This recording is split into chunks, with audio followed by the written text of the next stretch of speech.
नहीं है, केवल कंठ तक जल में है। वो चिल्लाता है बचाओ, मैं डूब गया हूं। जो डूब जाता वो बोल नहीं पाता, उसका तो हाव भाव बताता है कि ये डूब गया है। जो भक्त बन जाता है फिर वो बोल नहीं पाता कि मैं भक्त हूं, उसकी वाणी उसके नेत्र बता देते हैं कि ये ठाकुर जी का हो गया। फिर आपको नहीं बताना पड़ेगा कि हम ठाकुर जी के, फिर आपको कहना नहीं पड़ेगा कि हम हनुमान जी के हो हैं। कई लोग हमारे पास आते कहते गुरु जी हम तो बालाजी के हो गए। तुम्हारे चाल बोले, तुम्हारा स्वभाव बोलने लगे, तुम्हारे शब्द बोलने लगे, तुम्हारे कर्तव्य बोलने लगे, तुम्हारे कर्म बोलने लगे, और तुम्हें बोलने की आवश्यकता नहीं पड़ेगी। तो जिस दिन तुम बालाजी के हो जाओगे, तुम्हारी बोल चाल वाणी चलन उठन बैठन सब बोलने लगेगा कि बालाजी का पागल हो गया। पाने वाले को कुछ भी असंभव नहीं। जिसे नहीं पाना वो कोई भी बात बोले ठीक है, जिसे पाना है उसे कुछ भी असंभव नहीं। और आज की कथा में हम तुम्हें एक बात प्रार्थना करके निवेदन करके बोलेंगे। 90% लोग भारत में गरीबी से ऊपर उतर आते हैं। 90% लोग ऐसे हैं जो सरकारी स्कूलों में पढ़ करके बहुत आगे बढ़ते हैं। तुम कहां हो ये मत सोचो, किस घर में पैदा हुए हो ये मत सोचो, किस जाति के हो। हमारे प्रभु के दर में कोई बिरादरी नहीं है, सबका स्वागत है हमारे हनुमान जी के द्वार में। हनुमान जी किसी बिरादरी के नहीं है, हनुमान जी किसी अमीर गरीब के नहीं है। हनुमान जी तो उसके हैं जिसने मान को ठोकर मार दी, जिसने अपमान को ठोकर मार दी, जिसने राम को अपना लिया। हनुमान जी उसके। तो आप ये सोचो ही मत। और खेल नजरिया का है। मेरे साधु किसी बुद्ध पुरुष की वाणी थी, जैसी दृष्टि वैसी सृष्टि। आपकी आंखों का देखने का तरीका जो होगा, जमाना आपको वैसा दिखाई पड़ेगा। आप काममय दुनिया को देखोगे, पूरा संसार काममय दिखाई देगा।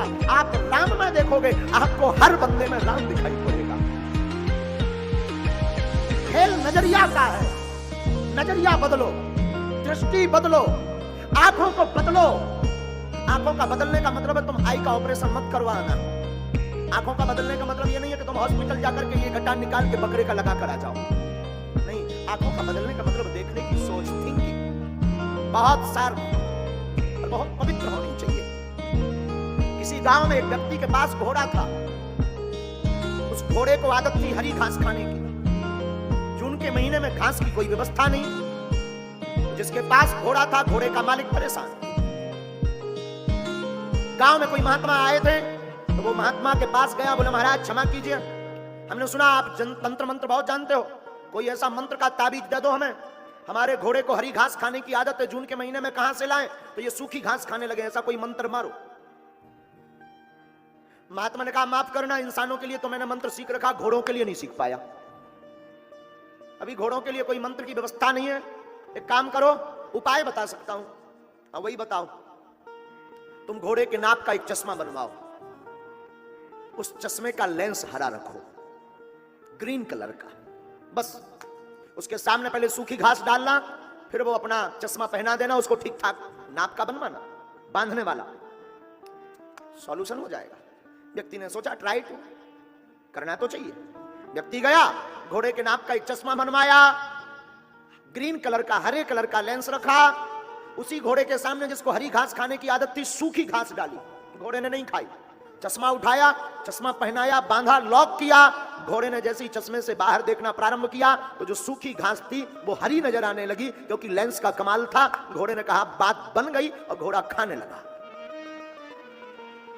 ये तो प्रसाद लेकर महात्मा के पास पहुंच गया कि आपका उपाय तो बहुत जोरदार है, काम कर गया। महात्मा बोले ये कमाल हमारा नहीं, ये कमाल चश्मे का है, ये खेल पूरा चश्मे का है। और संसार में भी खेल पूरा नजरिया का है। जैसी आपकी दृष्टि होगी, संसार भी आपको वैसा दिखाई देगा। हमको अभी जब हम बैठे थे तो लोग कह रहे थे महाराज जी आप बहुत कई बार कट्टर हो जाते हो, बहुत से लोग आपके पीछे पड़ गए हैं, बहुत प्लान आपके लिए होने लगा। हमने कहा माफ करना, हमें पूरे भारत में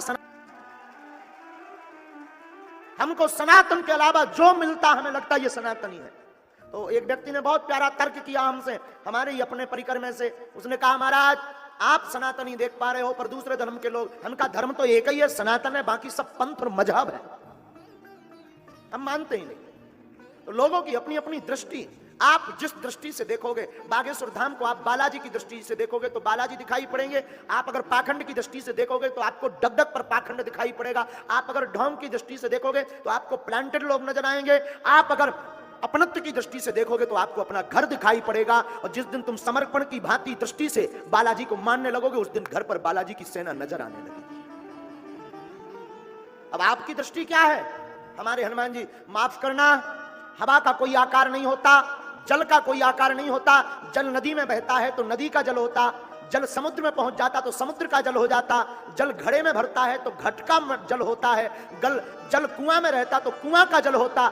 जल तो आखिर जल होता है, जिस पात्र में होता उसी का बन जाता है।